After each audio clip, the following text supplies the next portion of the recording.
Nous venons de l'apprendre, la Coupe d'Afrique des Nations 2015 aura lieu en Guinée équatoriale. Plusieurs délégués de la Confédération africaine de football l'ont assuré.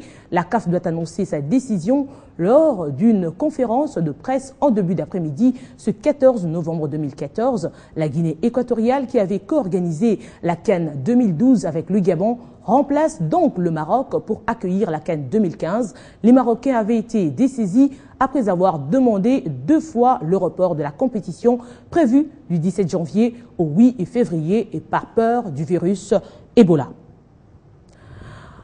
En fait, on commence par faire un tour dans la province du Bandundu où une forte délégation gouvernementale conduite par le Premier ministre a visité le parc agro-industriel de Bukangalonzo et sur place, les différents membres du comité de pilotage se sont réunis afin d'évaluer les activités du parc et faire au même moment une projection des activités à venir. C'est sur une note de satisfaction que s'est clôturée la visite, surtout au regard des résultats que produisent des graines de maïs mises en terre il y a moins de 2 mois. Autour du Premier ministre, 7 membres du gouvernement. Ils font avec le gouverneur du Bandundu, Jean Kamissendu, partie du comité de pilotage du parc agro-industriel de Bukangalonzo. Leur retour sur ces vastes champs s'effectue tout juste 1 mois et demi après le lancement de l'opération des semis de 100 tonnes de maïs par Matata Pogno. Le chef du gouvernement conduit cette délégation qui veut se rendre compte des premiers résultats. Nous venons de planter 5000 hectares de semences de maïs. C'est la première fois qu'on le fait au niveau du secteur public depuis des dizaines d'années. Vu sous cet angle, on peut dire que le président Kabila a réussi sa vision de modernisation dans le secteur agricole. Parmi ceux qui ont fait les déplacements de Bukangalonzo, Jean Chrysostome va à Mouiti. Lui, il est le ministre de l'Agriculture. Les membres du comité de pilotage sont satisfaits du travail réalisé par notre partenaire Africom. Et donc toutes les dispositions sont prises pour que la production soit mise sur le marché au mois de février, de mars. Les premières récoltes de maïs projetées pour le début de l'année prochaine vont offrir, entre connus les membres du comité de pilotage, à la population une variété de produits alimentaires à des prix abordables. Cette première activité sur le parc se développe sur une superficie de 5000 hectares et pourra produire 4 tonnes par hectare.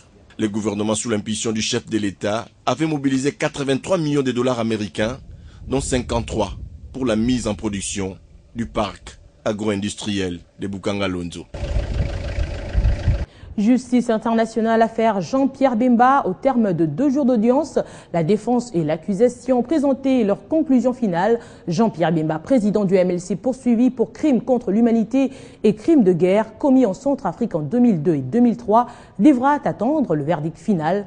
Un verdict qui ne viendra pas avant plusieurs mois, selon les juges. Les confrontations sont terminées. Jean-Pierre Bemba n'attend plus que le verdict. Pendant 2 jours, les avocats du président du mouvement de libération du Congo ont eu à batailler dur face à une accusation déterminée pour faire pencher la balance de son côté. Une accusation qui n'a pas lésiné sur les arguments et les témoignages à charge contre Jean-Pierre Bemba Gombo. Selon le procureur de la CPI, les soldats du MLC avaient tué, violé et pillé, une manière pour le procureur d'établir la responsabilité personnelle de Jean-Pierre Bemba dans les crimes qu'auraient commis ces hommes en Centrafrique. Avec conviction, la défense a réfuté les accusations du procureur, assurant que les troupes de Bemba avaient été placées sous le contrôle des forces armées centrafricaines. Les avocats ont en outre dénoncé un procès secret, rappelant que les témoins ont comparu sous pseudonyme tout au long du procès. Pour conclure, ils ont demandé l'acquittement en rappelant que de nombreuses troupes étaient en Centrafrique et qu'aucune autre n'a été poursuivie par la Cour. De leur côté, les représentants des victimes ont dénoncé les lenteurs de la CPI, assurant qu'à l'heure du jugement, plusieurs de victimes auront disparu. Après confrontation, les juges se sont retirés pour délibérer et selon les experts en justice internationale, Jean-Pierre Bemba Gombo devra encore attendre car le verdict n'est pas attendu avant plusieurs mois. Mais après le rendu du jugement, les deux parties auront encore possibilité de faire appel.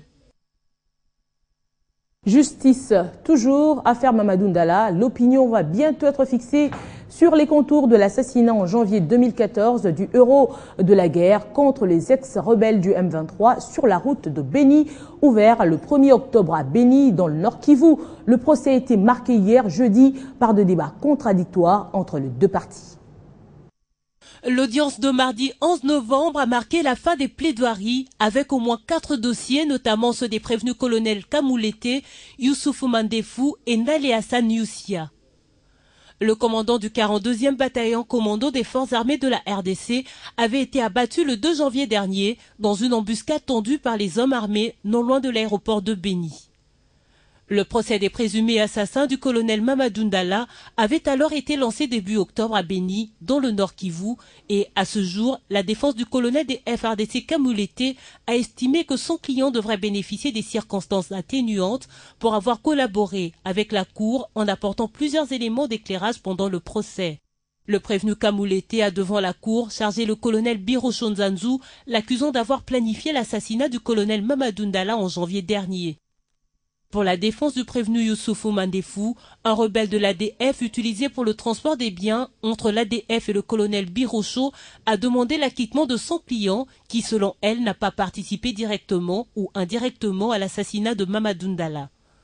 La défense a également demandé que le prévenu Nale Youssia Hassan soit acquitté pour avoir dit la vérité sur son implication dans l'assassinat de Mamadou Ndala.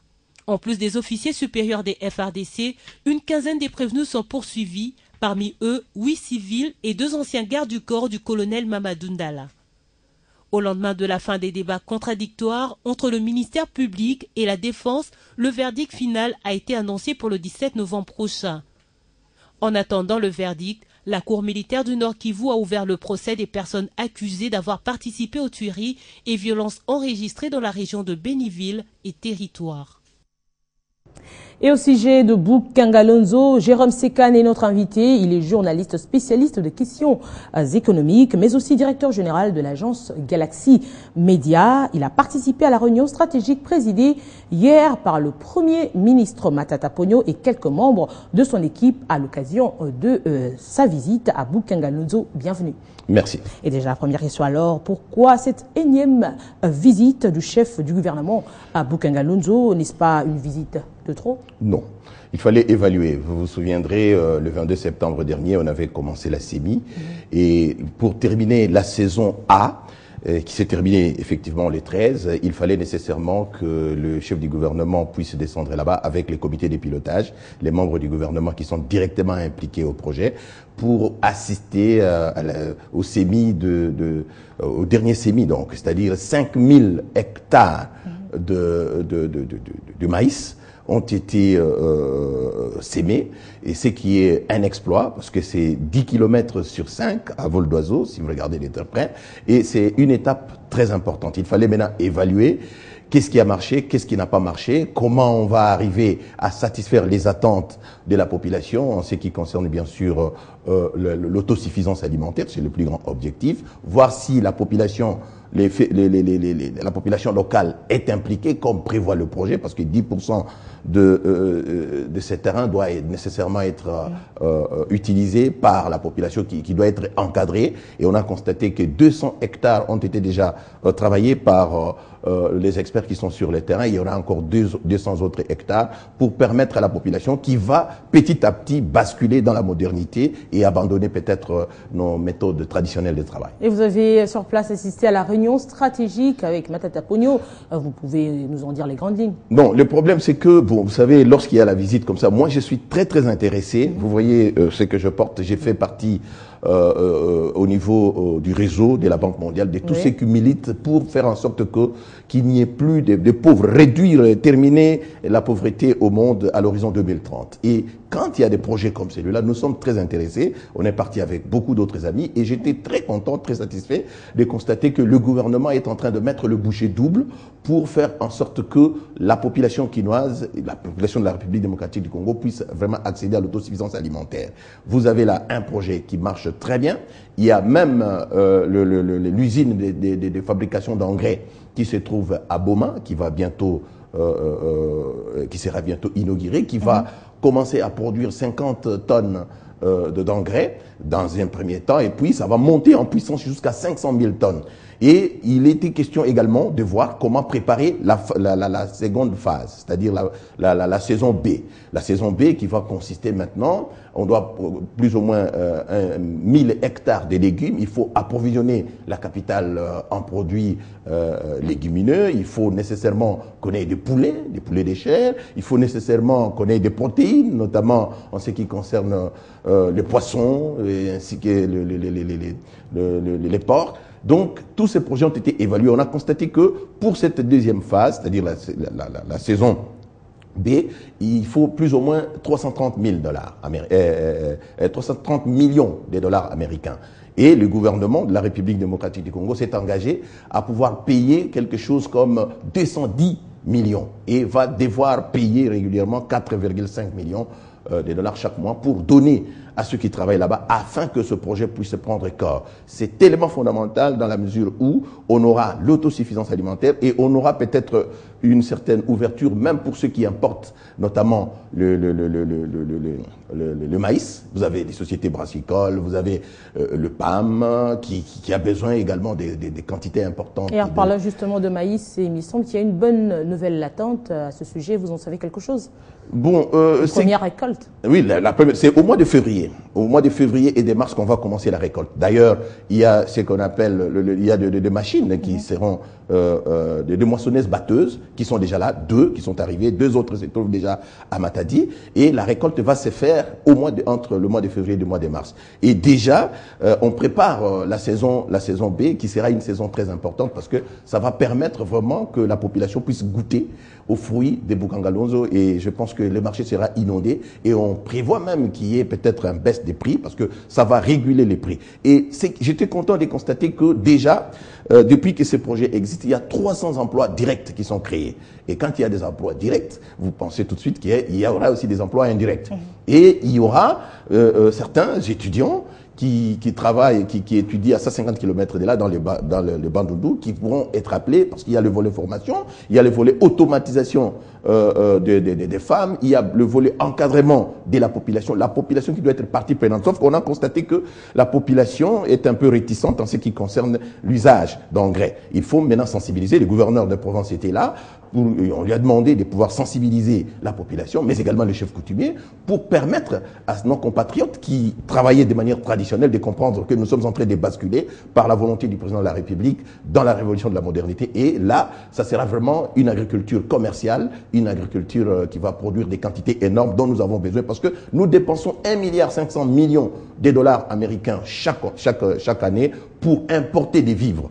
Et je pense que si ce projet monte en puissance, comme c'est le cas, comme nous le constatons maintenant, et il y aura 5 autres parcs qui seront lancés dès l'année prochaine, nous osons croire que l'autosuffisance alimentaire sera au rendez-vous. Merci beaucoup, Jérôme Sekana. Parlons coopération. Dans ce journal, le ministre des Affaires étrangères, Raymond Tshibanda, s'est entretenu jeudi avec le secrétaire général du COMESA. Au menu de ces échanges, le passage en revue de la mise en œuvre de différents programmes d'intégration économique régionale de la zone de libre-échange tripartite COMESA, EAC et SADC. Sindizo Ngwenya fait part au ministre Tshibanda en sa qualité de président du Conseil de ministres du COMESA de l'acceptation du gouvernement égyptien d'accueillir le 20 décembre prochain au Caire la réunion des ministres et le sommet de cette tripartite. On l'écoute. Yes. Well, I met His Excellency, the chairperson of... Le secrétaire vous dit qu'il a rencontré le ministre des Affaires étrangères, qui était aussi le président du Conseil des ministres du COMESA. Et on a parlé de différents programmes qui étaient programmés jusqu'à la fin de l'année. Parmi, il y a le sommet de la tripartite qui aura lieu le 20 décembre pour les ministères entre les 18 et 19 décembre au Caire. Il y a aussi les comités du conseil du ministre des policiers au Ghana. Et on a parlé aussi de différents les autres comités, les autres réunions qui auront lieu comme la banque, le gouverneur de la Banque centrale avec le ministre des Finances de la région. Et il reconnaît la compétence et du président, qui est aussi les présidents du conseil du COMESA. Oui, les grandes lignes pour les policiers